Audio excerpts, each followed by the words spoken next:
So it's time to get started. Let's talk about some of the things that have been going on. I'm going to start with one of our simplest questions that I had this week. At least the resolution is simple. So I'm going to ask you guys a scenario and you tell me what you think. I had an agent contact me and say that he had a buyer, and this buyer had put in a contract he was going to get a VA loan. The lender looked into his history and decided he had not been a veteran for long enough, or had not been in the service long enough to qualify for the loan. What does he do? Can he was past his inspection period. Can he get out for financing? Can he use that for his financing contingency? Who knows?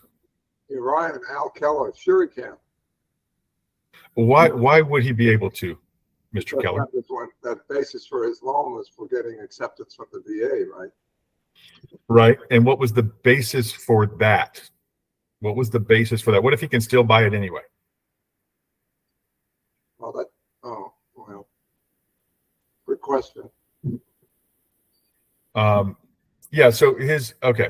So I'm going to take you guys on a little screen share here. All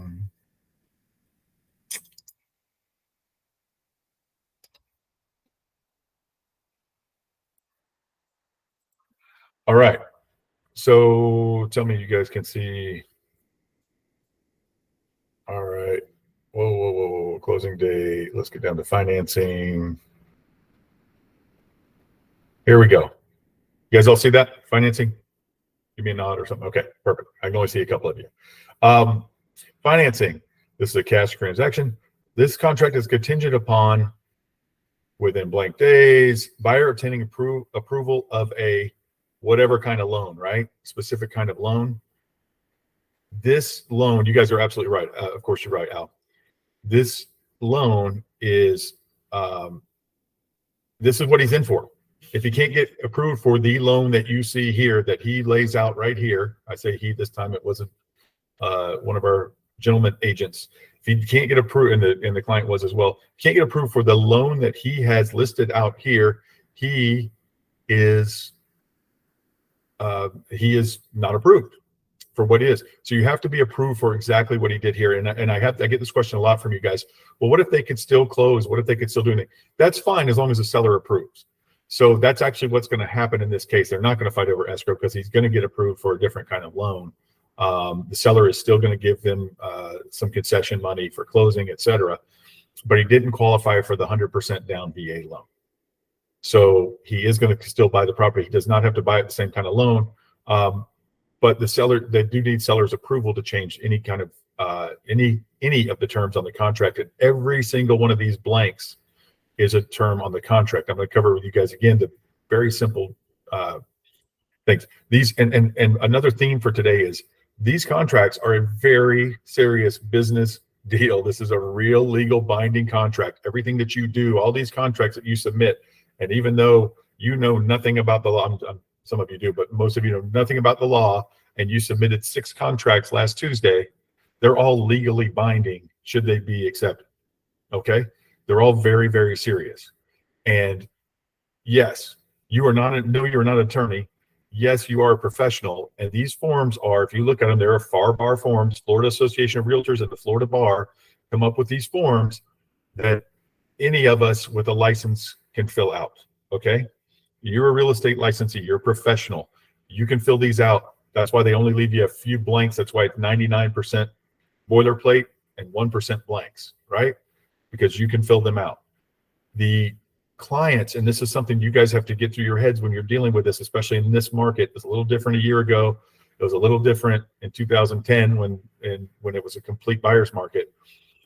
And there wasn't one side could steamroll the other side. Now there's a lot of fighting going on. These people, your clients, need to understand they are adults. They are making a serious business decision when they decide to buy these homes or sell these homes. Your buyers and sellers are adults.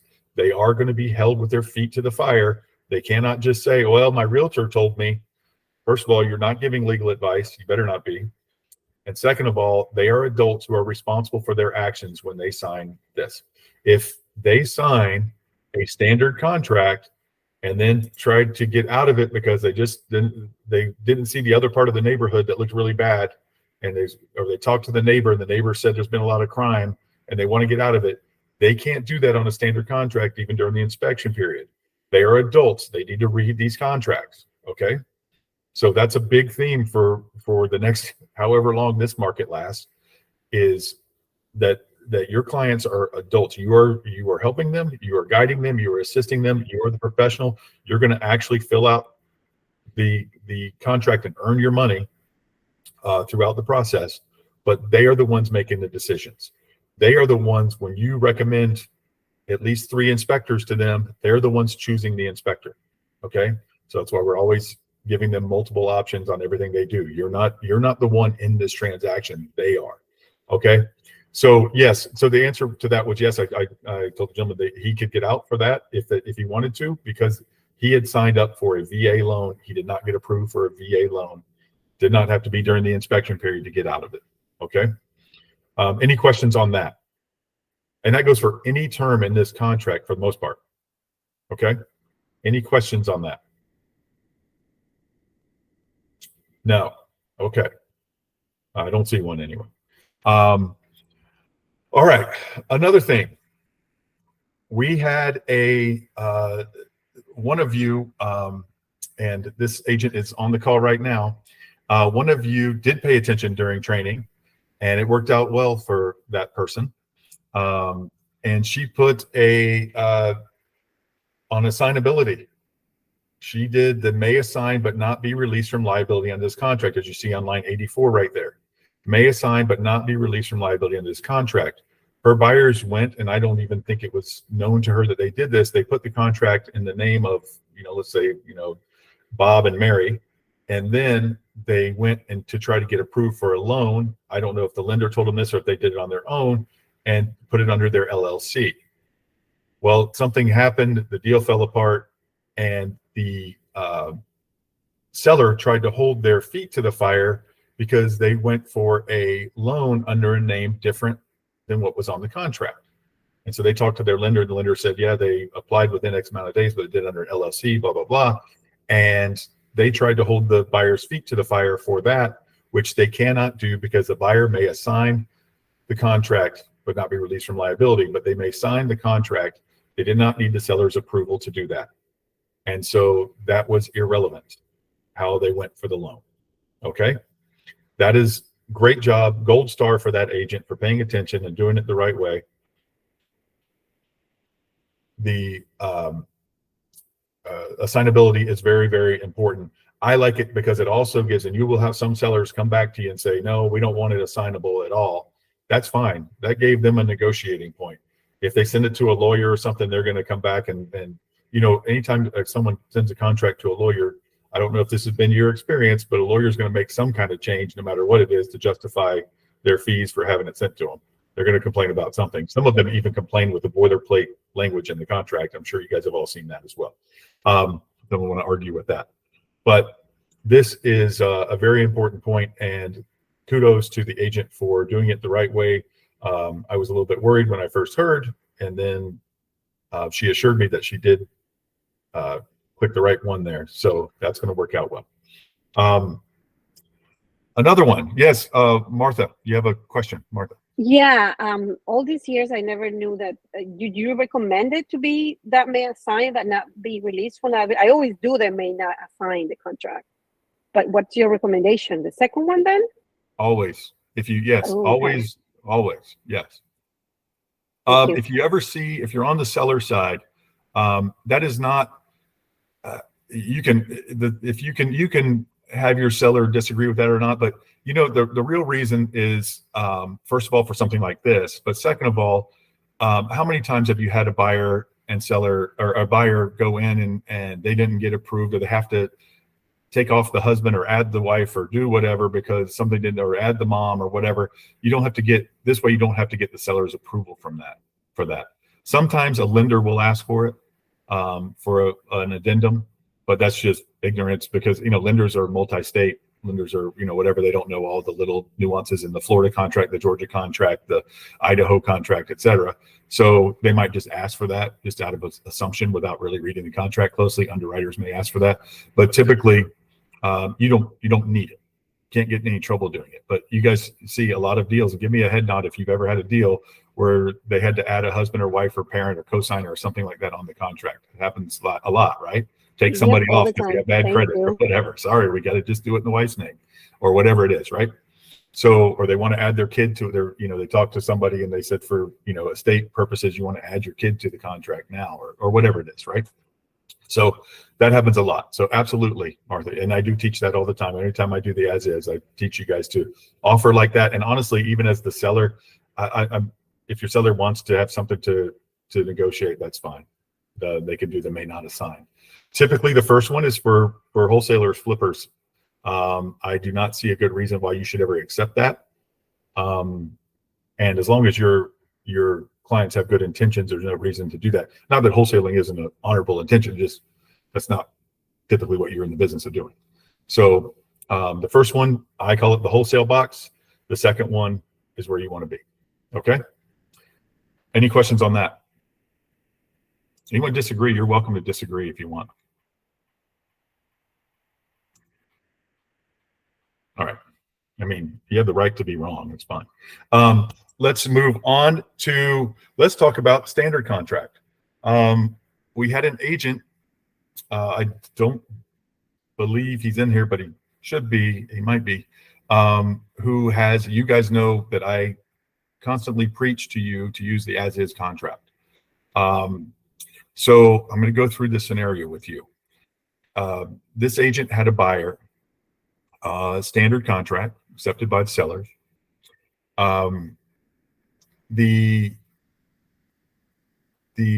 inspection came back with some damage. It wasn't the best taken care of house in the world. Okay. The inspection came back. It was let's just say it was a $400,000 house. No, I'll tell you, it's a $377,000 purchase price, which gives you 1.5% if nobody zeroes out the box. So we had two agents for two different brokerages who neither one had any business using a standard contract because they didn't understand it. So 1.5% that they did not zero out. It was a 1.5%. You guys, let me get that contract out for you guys.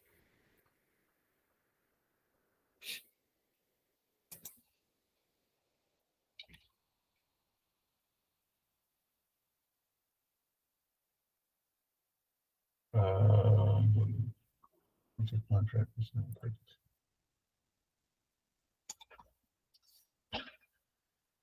All right. So I know you guys are somewhat familiar with the standard contract, but it has, so the standard contract, here's how it works. You get an inspection, which you have to get an inspection. You cannot drop out during the inspection period for any reason other than inspection related issues.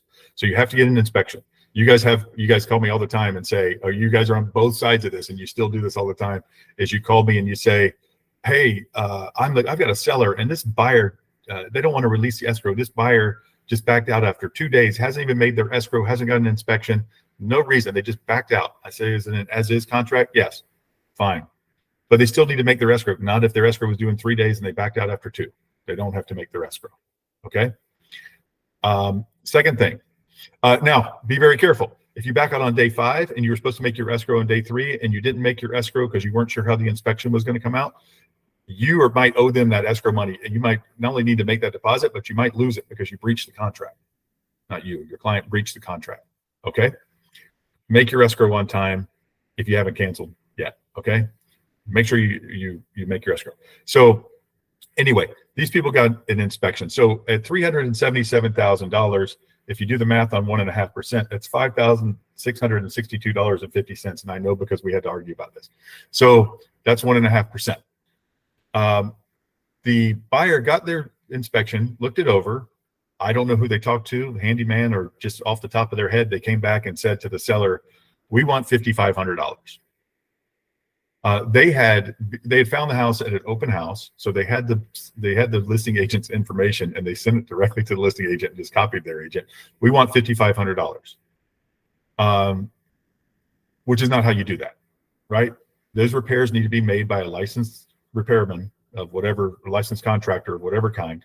And if the seller doesn't like it, the seller has to get their own inspection and say, this is what it really is. And if the buyer doesn't like that, they have to go in together and hire an inspector together, split the cost.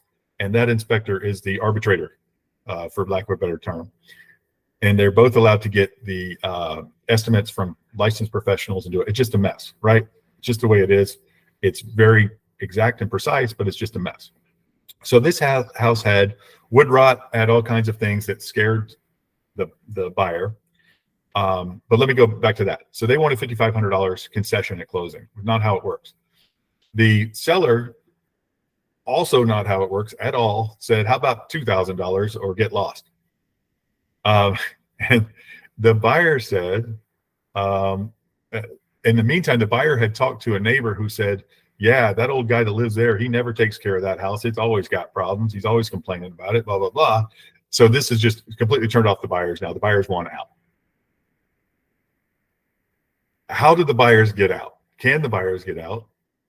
Fortunately, they had a very paltry $3,000 escrow, which don't take less than 1% escrow. But they had a paltry $3,000 escrow, but it became a battle. So who should get the escrow? The inspection period was not over, but they also, by the way, when they said they want out, the seller said, oh, we'll make all the repairs. Never mind. Forget about the $2,000. We'll make all the repairs. So can the buyer get out now? Who's got an idea?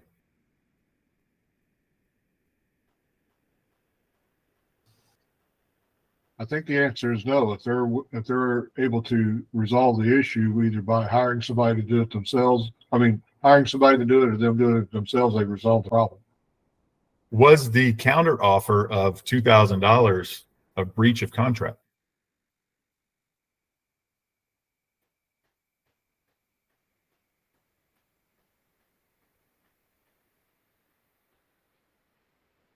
Anybody?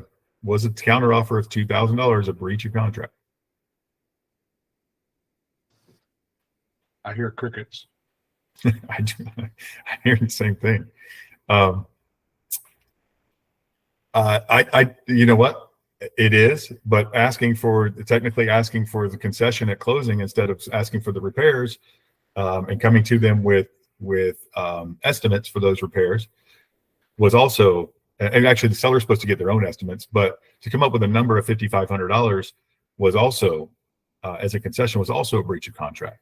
So everybody breached, and everybody breached because nobody's agent knew what was going on. Nobody's agent knew how to handle a stand. They acted like it was an as-is. That's exactly how an as-is works, right? You say, oh, it's got a bunch of repairs. Give me $5,500. We'll call it even, right? That's why this guy loves an as-is, because that's business. No, I'll tell you what, I'll give you $2,000. How about $3,000? Okay, see you at the closing table, right? That's how. This was a cash deal too, by the way. So there was no other financing contingency, no other way to get out. So it was a cash deal. Yeah, they both breached. So it's a double breach, and they both really acted like this was the last $3,000 on earth. They really, really, really wanted this $3,000. Hey, Yes. Ryan, can you elaborate a little bit more? Because if the meeting of the minds are in agreement, why was and they were doing their own thing, the seller and buyer agreeing as the negotiation, why would that still be a breach? Isn't that in a contract is the meeting of the mind between buyers and sellers, and why they want to go is okay? Yes, Ida, I wasn't very clear about that. So the seller did not agree that it needed $5,500 worth of thing, with no knowledge whatsoever of what was going on. They did not agree that it needed $5,500, and they did not agree. And so they never came to a meeting of the minds, and the buyers did not agree to $2,000. So yes, the answer is yes. If you breach a contract and the other party's okay with it and it goes forward, just so you know. So this is why you can't get to the end of a contract and say, let's say Clarence submits a contract to me for my seller, and Clarence has an acceptance date of May 9th, but my client didn't sign it until today. Today's our effective date, right? They talked about it, whatever, but they didn't sign it until today. We get all the way to the closing table. Can Clarence, can the buyer back out of the deal? Clarence's client back out of this because the acceptance period had declined, had elapsed before my client signed it. Absolutely not, right? That was a breach of contract. That wasn't it. It would have made the contract not valid, but everybody went forward like it was valid all the way to the finish line. Okay, so no, he can't get out of it for that. He could get out of it right away if I turn it back into him this morning and he says, sorry, it wasn't accepted in time. Well, fine, absolutely, right? That's what that's for. But you can't go all the way to the finish line and say, oh, you breached back there. And so that can be, now you can say that for on day 29, Clarence's people say, forget about the acceptance thing. Clarence's people tell me on day 29, we had a regular contract signed, everything was fine on time. And Clarence comes to me on day 29 and says they didn't get approved. We don't have approval yet. We got to back out. I can go and say, I can talk to his lender and say, well, they didn't apply until day 8, right? This whole thing is backed up because the buyer breached by not applying on the 5th day, assuming we had either left that blank or put 5 days. Fill in your blanks, people. Just it makes you more aware of everything that's going on.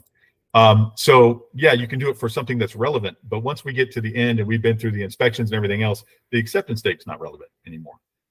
The effective date's always relevant. The date that he offered me that was on the original offer for my people to accept it, and then we went back and forth, or they were out of town and then they signed it when they got back, but we hadn't agreed on deal and all that stuff.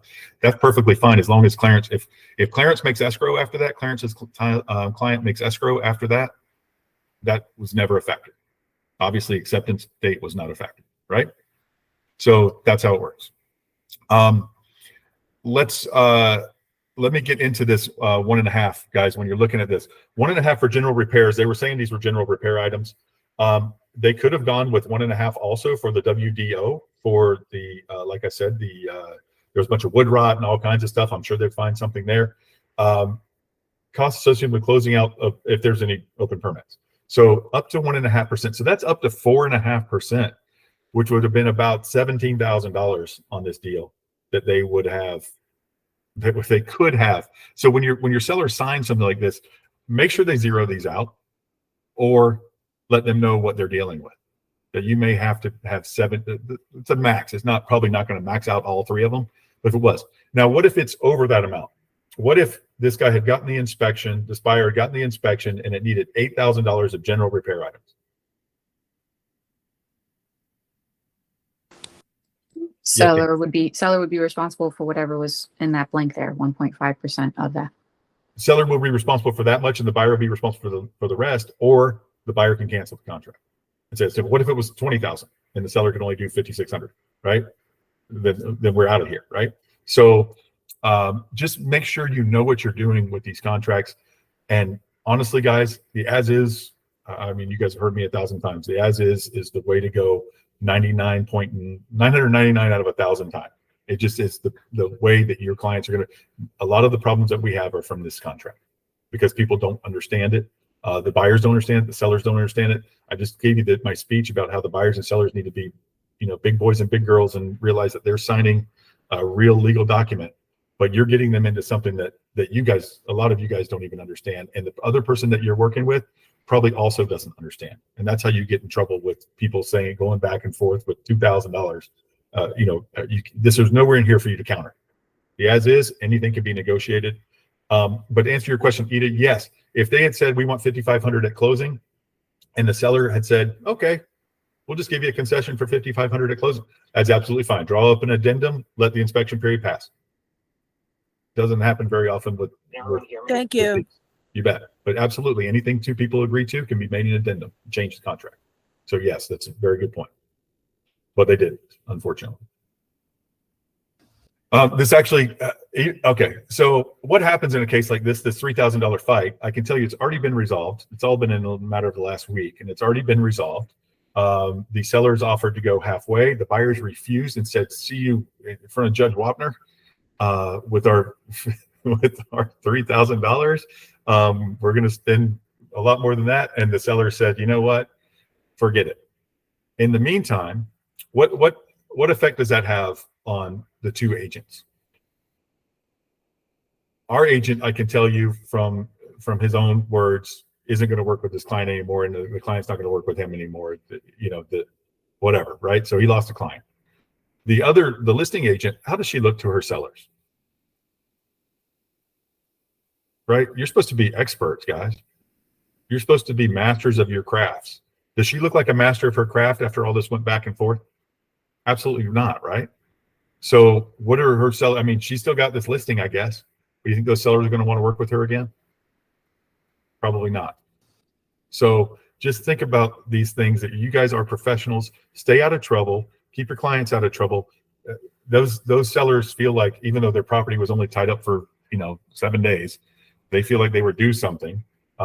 They feel like the buyer was not acting in good faith, or whatever they feel like. In reality, this was a perfect as-is deal. Absolutely perfect. The buyer talked to the neighbor, got turned off about the house beyond the repairs, and the seller didn't want to negotiate because they didn't feel, well, they tried to negotiate even though they shouldn't have. So I mean, it was a great case to use an as-is. Probably still wouldn't have worked out. It might have, but the buyer could have gotten out just for the buyer's sole discretion, as it says in the as-is inspection period. So there you go. That's all my excitement for that stuff. What do you guys have? What are you seeing out there? What do you guys have to talk about today?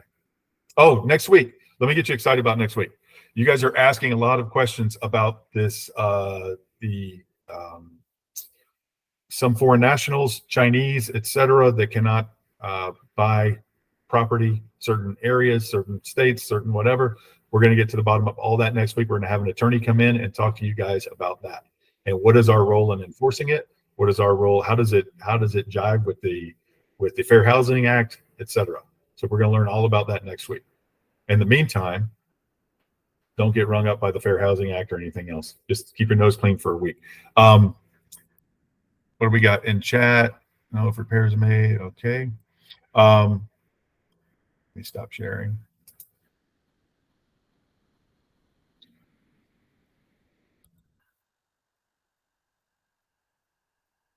Okay, Martha, you have your hand up again. Or is it? Yes. Ryan, I have a question on the lending side of things in the contract. When Okay. you put there that we're supposed to close like in 20 days, but the loan approval has 30 days.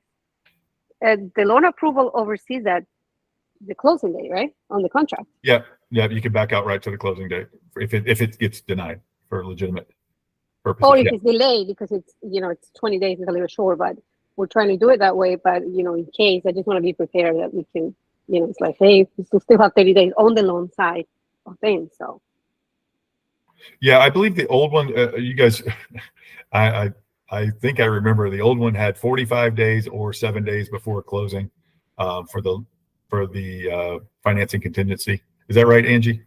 You remember that? It was 45 days or 7 days before closing, I think. So you could take it a long, long time. But you had to have a denial letter. Now you don't need a denial letter. You just need to not have loan approval to back out. So it's a shorter period now but a lower bar for getting out. Before, you used to really have to get a denial letter. That was like a big thing, to get a denial letter from a lender. You don't need that now. Some people are still under the impression that you do, so you'll run into that sometimes, but you do not need that now. I know we ran into that this week. We got a denial letter for someone, but it also said that they had applied on time and that they had not breached in any way. So that's the kind of thing that you need. Jika, I want to go back over that for you. I hope that answers your question. Yeah, if the loan approval period overlaps the closing, then absolutely, it runs right up to closing day. thank you. One more time, repairs under 4.5, the seller must fix it, but they need to negotiate. Okay, so let's not do 4.5. It's 1.5 of different ones. It's almost never going to be 4.5 unless the place is just a mess with open permits. But let's say it's the 1.5. Let's say it was in this one. It was all general repairs. So in this one, let's say it came back at where it needed $10,000 worth of repairs. The seller would only be responsible for 1.5% of the general repairs, or 1.5% of the total value of the purchase price for the general repairs, which was $5,662.50. So the other $4,500, let's say, the buyer could cancel because of that, because it needed more repairs than the seller was contracted to make.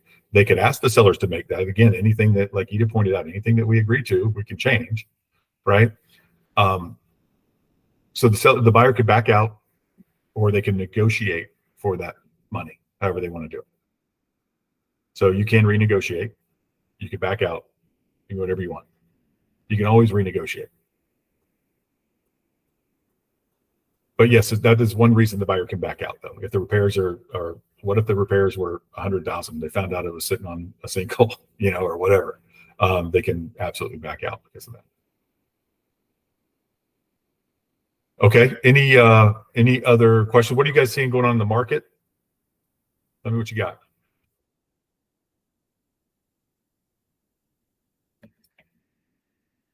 All right. Any other questions for us? So someone mentioned a couple weeks ago about the new bedroom, the bedroom closet not being required to be a bedroom on MLS. So I saw that there's a video on the main screen of Matrix. Stellar MLS is doing like Facebook Lives and videos with information. So it was a really good video, pretty quick. I think it was only like 10 minutes long too, so easy watch. But he did talk about it, and now that I'm adding a new listing, I see it on here. When you're adding a room, if you select one of the bedrooms, master bedroom or bedroom 1, 2, 3, you could put the bedroom closet type, and one of the options is no closet. So I was just wondering what everyone's thoughts are about that, and if I have a listing that's like 4,000 square feet, so it's a bigger home. It has 4 real bedrooms and an office. If people think I should make that office a bedroom and call it a 5-bedroom, or if it should be 4 bedrooms and just have on the room list an office. Does anybody think there's any differences? I mean, I think it would make a big difference if it's a 3-bedroom or a 2-bedroom, right? If the 3rd bedroom's an office that could be used as a bedroom. But I wonder from 4 to 5 if anybody's seen any real reason to make that a bedroom rather than an office. So I'm curious about that as well. And I remember the discussion a couple of weeks ago. My mindset would be to make that a bonus room that could be converted into a bedroom, an office, or a den, or something else. That's the type of terminology I think I would use in that scenario. Trying to come out and say that it's a 5th bedroom, it's a little misleading. Okay, I agree. Anyone else? Chica wrote something, it popped up real quick. And definitely in the description, I can write all that, right? Like this other room can be used as a bedroom / office / bonus room / den. Like in the description, I can write all that. But I'm just wondering in the overall bedroom bathroom count, which is a very big search tool, if making it a 5-bedroom is like too much and I shouldn't, and just leave it at the 4. Even though this is a room that really is a good size to be a bedroom, just doesn't have a closet. I would love to jump in with my opinion, but unfortunately, it's exactly the same as yours. I think 4 is that cutoff of whatever. If it were a 2-bedroom and you want to stretch it to a 3, I would absolutely do that. I think that's valuable for people. Obviously, a 1 to a 2 would be really good. 2 to a 3 is good. 3 to a 4 is good, and that's about where the cutoff is. Okay. Anything more than that, I think they'll figure that out. I do like the bonus room. Jerry wrote in there possible 5-bedroom office flex room, but you have to. I know, but I know you have to put a thing on it, right? You have to put a label on it. I think a bonus room, and then explain in the public remarks, that you could use it for a bedroom. I think that 4 is right at the cutoff of what I would find that to be valuable or not. That's what I was thinking too. Okay. I think 5 bedrooms is it can be. Unless they have a big family, it can be a little intimidating for some people. Yeah. And I'm sure there's not as many people searching for 5-bedroom houses, right? Like they might be searching 3 and 4, or have auto searches set up at 3 or 4. What did you do your comps based on? I did them based on the 4 bedrooms, but overall square footage too. I don't think anyone in the neighborhood has changed that into a real bedroom. So it wasn't really that tricky because they were all pretty similar type homes. Right. Square footage wise. So you could put down a sheet in. Like it. Yeah. All right. I really, I don't know why they did this, and I'm not crazy about it that they're doing that now. Yeah, it's a little confusing. I agree. I mean, sometimes I could see some scenarios where it could be great to know that, but yeah, just kind of making up what a bedroom is. It's a little bit wild, wild west for me. Yeah, I mean, just that they're changing it you already are showing enough houses that people get there and they're disappointed. Now they're going to go look at a 5-bedroom that's only a 4-bedroom. Mm-hmm. And, well, I didn't know that I'm going to have to stick little Johnny in the office here. Yeah. With a glass door. Mm-hmm. It's a little weird. Okay. And I have 2 new listings coming to the market in the next couple of weeks in Orlando. I put the addresses in the chat. If anybody, they're both vacant. If anyone wants to host open houses, I got Kayla hosting for me the first Saturday or something, but they're available, really close to the 408. So easy location to put out signs and get traffic in for open houses. So if anybody wants to host those, just send me a call or text. I put my number in there. All right. They'll be on the market next couple weeks. Way to go, Kayla. I don't know if you guys have seen Daphne is looking to host in Orange or Lake County, any kind of, if you guys have any open houses. Okay. Yeah, I have Romina. Daphne's number. I'll text her. Okay, awesome. Romina. Hi. Let's talk about the deposit, escrow deposit. Does the other, let's say the seller, if they're holding the deposit and they don't want to give it back to the buyer, but there's nothing that they can prove, how long do they have to give it back? There's any specific time, or how can you manage or handle that? Because I don't understand that part. Okay, so this is a great question, and this comes up a lot. And this is actually the one that I told you where the seller gave back the money for the $3,000. It was partly because the listing agent thought that she couldn't put it back on the market until everyone had signed the release and cancellation. That is not the case. Otherwise, sellers would always have to get the deposit back because they would never be able to put the property back on the market until it goes to court, right? That's ridiculous. So a seller can put a property back on the market as soon as the buyer gives them the intention to cancel. So the seller is not incentivized other than penalties of law. If a buyer has to hire a lawyer and goes to court and decides they're right and gets legal fees, a seller does not have to quickly give the money back from an escrow if they do not agree. You will let the title company know ASAP that they need to file an interpleader. But the parties have agreed that they have agreed to disagree. They're not going to negotiate. They've agreed to disagree. They both feel like they're due. The title company will file an interpleader. It'll take a while. It'll go to court, and they'll fight for it in small claims court.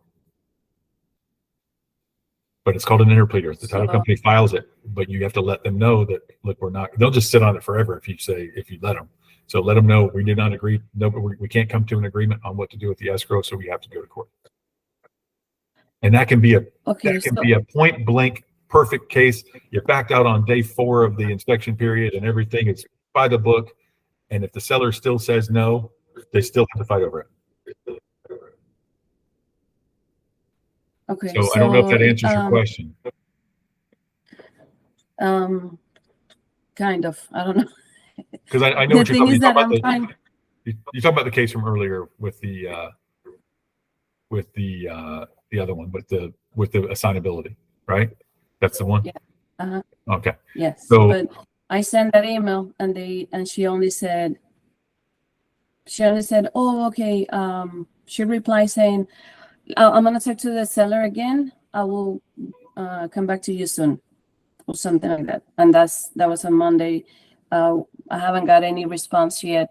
The money hasn't been returned yet. So I spoke to the title company. Title company said, what are you gonna do? Are you gonna call, I don't know what they said.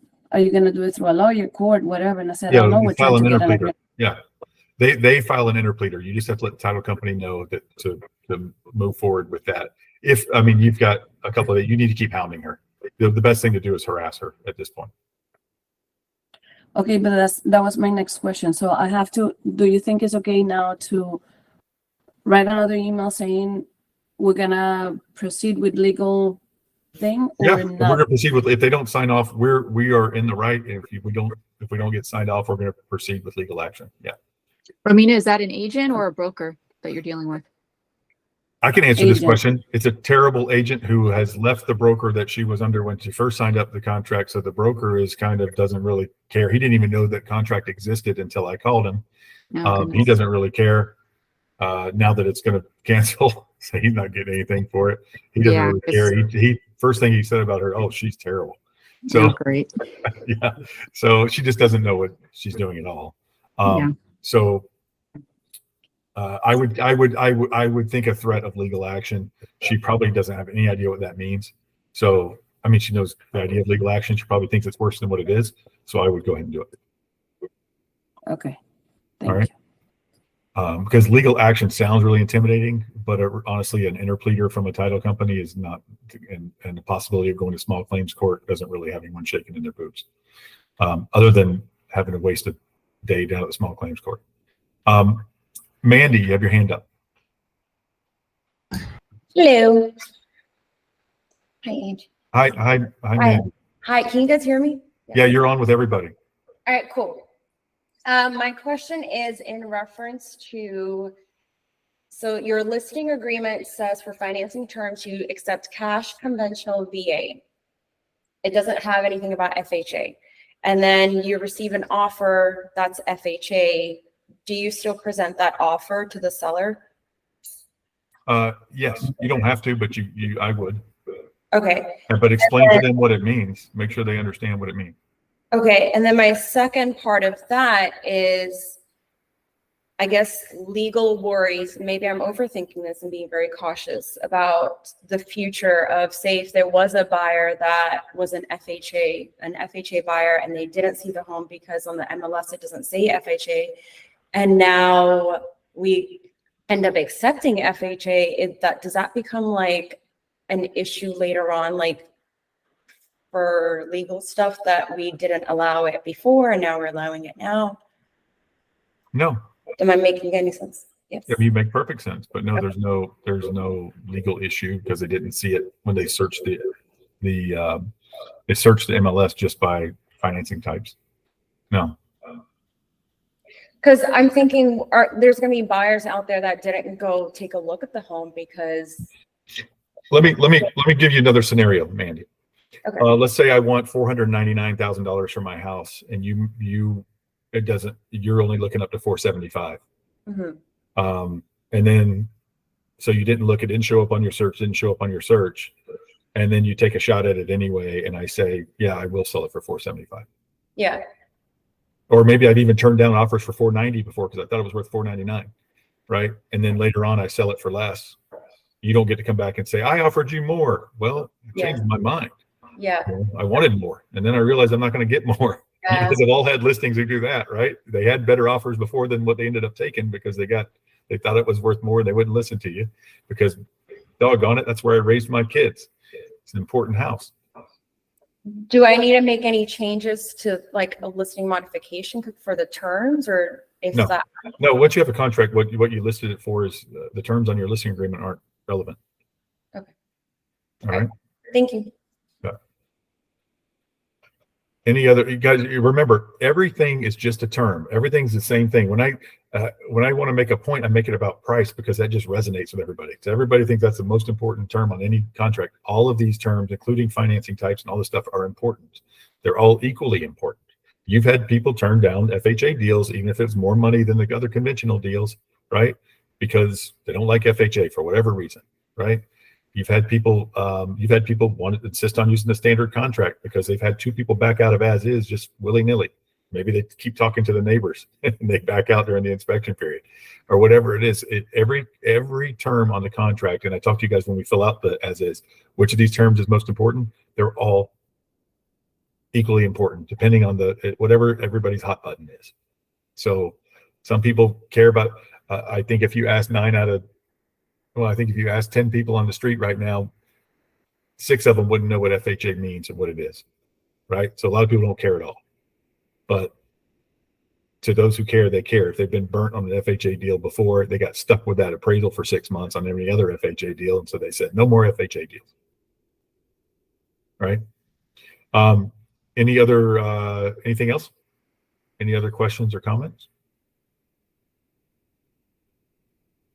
Romina, are you good with that information? You're gonna let her know that legal action is on the way. I like that that's a truthful statement. It is legal action.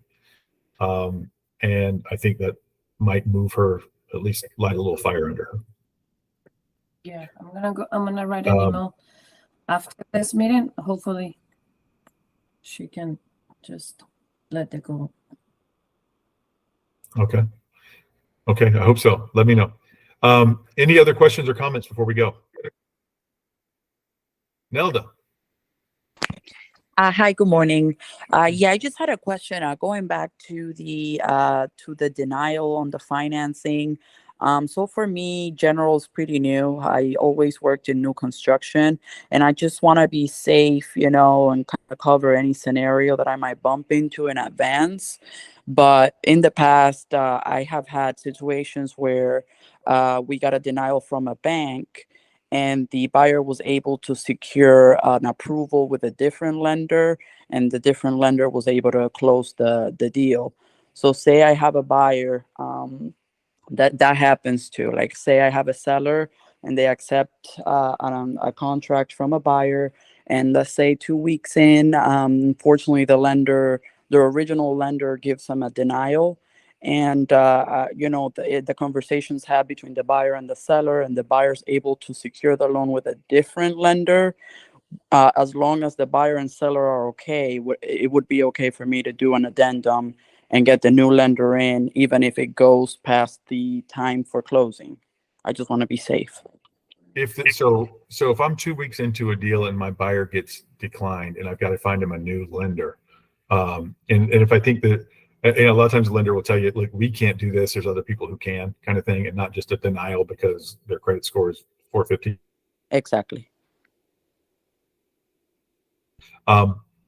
So anytime you have something like that, absolutely, you're going to find them another lender, and you're going to talk to the seller and say, look, we might need another week or two to close. We're 2 weeks behind now. The new lender is telling me they can get it done in 21 days. I feel a lot better about having 30 days. So would you mind extending the financing period and the contract? Make sure if you extend the closing date, you extend the loan approval period too. You guys, do not do that. We have that kind of stuff going on as well. We actually had one of those this week. It was the other side who didn't do it, who did not extend their loan approval period when they extended the closing. Make sure you're doing that. We have one right now where our agent put it under contract, and they found out the next day that it's got open permits. They don't want to spend money on the inspection, appraisal, et cetera, until those permits are closed. So that one needs to be an extension of all of the time periods, the inspection period, the loan approval period, and the closing, until that will start when the clock will start when the permits are closed. Those are pretty serious issues that you don't want an open permit on. So if you have something like that, that's great. Do Perfect. that. Thank And you. good job by that agent finding out about the open permits right away.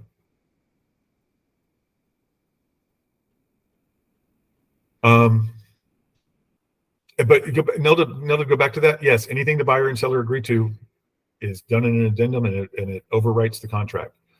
Cindy, while under contract in new construction, has anyone requested an extension from a builder in case a loan officer in-house is behind? If their own loan officer is behind, I would think that there would not be a problem with an extension for that. I don't know. I don't know if anyone can answer that question. Has that happened with anyone? Cindy, I can't answer that because it hasn't happened to me, but I can't imagine that. I would think that you would get the extension pretty easily. They should be offering you the extension.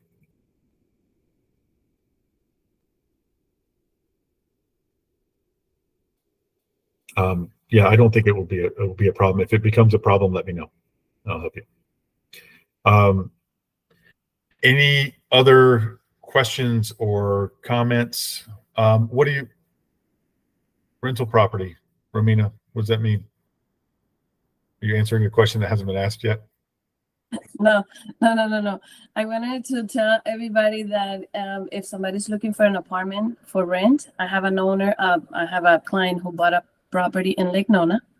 Now he asked me to rent it for him as a 2-bedroom, 2.5 bath, 100% renovated in Lake Nona area for $2,300. In case that somebody have anybody. I mean, I don't work with rentals, but this is I put it for rent because he wanted me to rent it for him. So if anybody has anybody or anybody wants to move into that, it's fully renovated. Awesome. I'm sorry, are you going to put the address? I missed that part. Are you going to put the address in the chat? I'm trying to, but I was trying to put all the information and I click maybe enter and it went before I finish.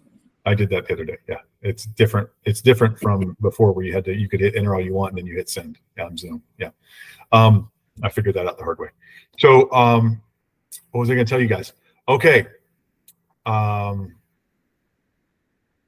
Anyone seeing insurance problems, electrical panels? I'm still seeing poly.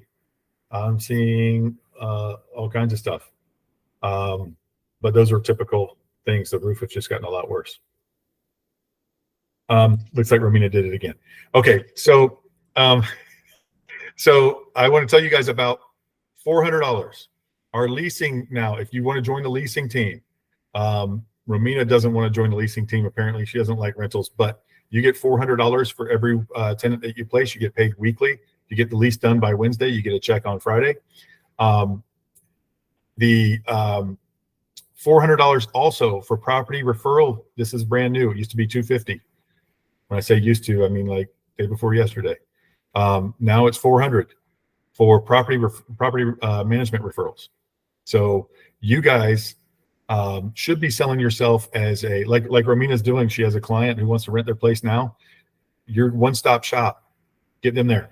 Get them to buy. Get them their management, everything they want to do. They can have a passive investment. Be done with it.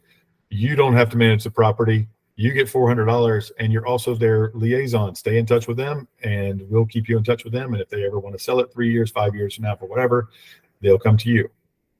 All right. So, and that shouldn't be something that we have to tell you anyway, because you ought to be staying in their lives and in their business all the time. How's that property going, et cetera. Ida, are you trying to talk to me or are you going to? Sí, señor. Okay. $400 for referral and the other was $450 for what? No, $450, nothing. $400 for referring for property management and $400 for lease placement. You guys we got tons of, we've got a bunch of listings. We've got listings that our office does, our property management does.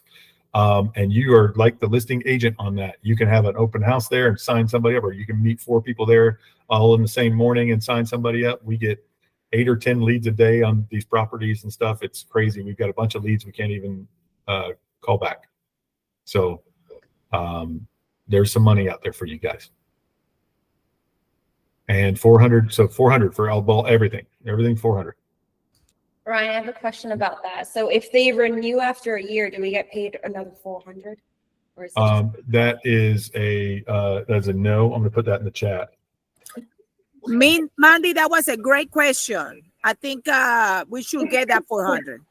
Yeah, we should get that 400 every year. Well, I don't know if you know how maintenance or how management fees work, but that's probably not. It's probably not. We're gonna have to find another management company. Any other questions? Any good questions? Here we go. All right. All right, everybody. Going once, going twice. No other questions. I will see you guys next week. I'll have actually an expert here talking about the new Senate Bill 264 in the state of Florida and what that means to you and your clients. It should be educational. I don't know about exciting, but educational. And no promises otherwise. I will see you all next week. Let me know. Yes, Ida, chat GPT also. I'll get that on schedule. Bye, everybody. Have a good week.